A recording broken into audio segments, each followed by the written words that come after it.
Boston's rock station, WAAF, Van Halen. It's the MC and DMC show this afternoon. Darryl McDaniels from Run-D.M.C. joining me in the studio. Hello. Hello. Hey, Boston, what's up? I have an interesting study for you that I wanted to get your opinion on. In new research, according to Quartz, several social scientists analyzed two groups of people that were subjected to bass-thumping music, like 50 Cent's Club or Queen's We Will Rock You or Notorious B.I.G.'s Big Papa. Right. And researchers discovered that of the two groups, one that listened to bass-thumping music and one that didn't, Right. before a job interview or an important client meeting, the people that listened to the music first did better and got the jobs more often. Really? So Run-D.M.C. could quite possibly have gotten people employed in a Probably down economy. Got a lot of people employed. That's why when I walk places, like the other day I was walking in Wall Street and a guy calls me over, DMC, I'm on Wall Street because of you. Well, see, you probably got him the and job. the Beastie Boys and Coogee Rap and Polo in LL. I'm like, what?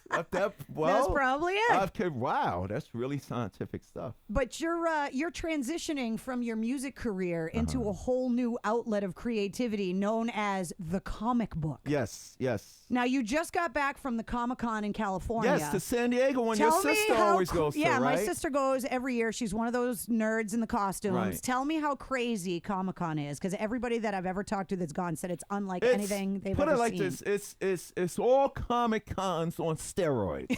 First of all, let's make that. But it's actually cool. Yeah, it's really cool. It's like really cool. And you see all the celebrities, like, did you try to hide? Did you put a helmet on or something? I walked around as who I am. And, people was like, oh, shoot, DMC's here. And, people would come over and they would be like, what are you doing here? And I'll be like, what are you doing here? How many sexy Princess Leias did you see? Oh, well, that was an issue, too. I mean, I think a lot of people go to Comic-Con and look at the women. Yeah, absolutely. The women are there to be in character and celebrate the culture. But there are a lot of gawkers. Is that the right word to say? Yeah. I know there's a lot of guys that go to every Comic-Con just to look at the women. Because, the superhero ladies, they wear scantily clad. Of course. But when you're a superhero, you ain't got to worry about nobody doing wrong to you because you got a superpower. You go upside the guy's head. So Comic-Con's in Boston this weekend, which is why you're in town. Yes. And you have a comic book coming out. Yes, I'm coming out with a comic book. Now, I'm not another rapper trying to mess up another culture or genre. Because rappers are bugs, man. They get a hit record and they think they could do everything. You know what I'm saying? And 95% of them can't rap anyway. But they still getting hit records. Right. You know what I'm saying? But so before I picked up the microphone, before I got on the stage with Run-D.M.C, before Run came to me and found my rhyme book and said, Darryl, when Russell lets me make a record, I'm putting you in my group. All I did, I was a Catholic school kid. I went to Catholic school my whole life. So for me, it was school and it was comic books. That's all I did. A lot of kids grew up just reading comic books, and now you look at the success of these movies. Yes. And people fail to realize the geeks rule the world. Of course they do. The geeks rule the world, and I'm King Geek. So, as a matter of fact, I'm calling my new album, you know that saying Greek God? Greek gods are out the door now. Geek God? Geek gods rule the world. So where did the idea for a comic book come from? Because the artwork is great. I'm going to put some of it up online, and it's really, really good. Well, we wanted to do something that was just like even though it's DMC, DMC is the first superhero in this universe. And it's not the rapping superhero. That's corny. For 30 years since I've been DMC, I would go to Asia, I would go to Europe, I would go all over the world, and a guy would come up to me, yo, DMC, I got this hip-hop comic book. DMC, I got this for 30 years. And I would sit back and I would go, why are they failing? You don't label your comic book. You don't make a hip-hop. It's a comic book. Exactly. You got to let the people fill in the blanks themselves. You know what I'm saying? And the people that convinced me to do it, I just had to say, yo, this is a celebration and a tribute to comic book culture, to the writing and to the art.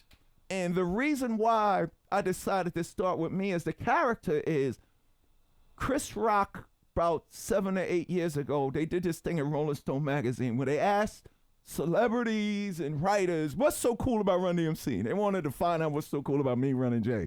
So it was, and people gave, this and that. Chris Rock said this. He's said, a diehard fan, always has been. Really? Yeah. Like, really big. But then he said this. And this is what really made my editor-in-chief, Edgardo, who he had communication with, and Riggs Morales, who worked with Eminem all these years. Eminem is in the comic book, too. Also, a lot of us are. But Chris Rock said this 8 years ago. I wasn't thinking about doing a comic book yet. He said, yo, Run and Jay are cool, but DMC is like our superhero. The way he look and the way he sounds. And when he said that, I said to myself, oh my God, he discovered the truth about me. Every time that I approach a recording, I was I went to Catholic school my whole life. I wore a uniform. I got my money taken every week. I would pay any amount of money to see you in a Catholic school uniform. I'm going to send you a picture of me. Oh my Catholic God, school. that would be hilarious. But going to Catholic school, I was bullied. You know what I'm saying? I got my money taken every day because it's funny. Public school kids thought this. Come here, you got a uniform on. Your mother and father is rich because they pay for you to go to school, run it. So I got my lunch money taken. But when for me, it was terrible trying to make it from home to school. But I made it. But when I would get home, comic books did three things to me. It gave me confidence. It gave me a fantasy world to get away from the treacherous world of being a little kid. And it encouraged me. Also, it educated me. Captain America taught me about World War II. Iron Man taught me about science and robotics and stuff like that. But the thing that made me want to do the comic book is people think that the whole comic book world is just some corny fantasy stuff. But I grew up reading Marvel comic books. Yeah, and those Marvel are cool. comic book, they show New York City. Right. Spider-Man. And then people started telling me, D, you have to do a comic book. Let's think about it. You have two identities. I said, I do? My first publicist, Bill Atlas, said, yo, it was amazing to sit in a dressing room and watch mild-mannered school kid Darryl McDaniels transform from the silent little Catholic school kid into the king of rock. Superman, Batman, Spider-Man, don't they have alter egos? Yeah. Ain't all of the guys, they either wear glasses, then I wear glasses. Well, that's part of your alter ego. Exactly. So I just decided to do a comic book to give a positive influence to the world the same way I did with my music. All right, so we got to talk more about the comic book. We're going to go under the covers. We have to go under the covers. But we got a lot of Metallica requests because we were talking about getting inducted into the Rock and Roll Hall of Fame Yes, I with went these in guys. with Metallica. It's huge. All right, so we'll do some Metallica for people's ride home. Right on. Boston's Rock Station, WAAF.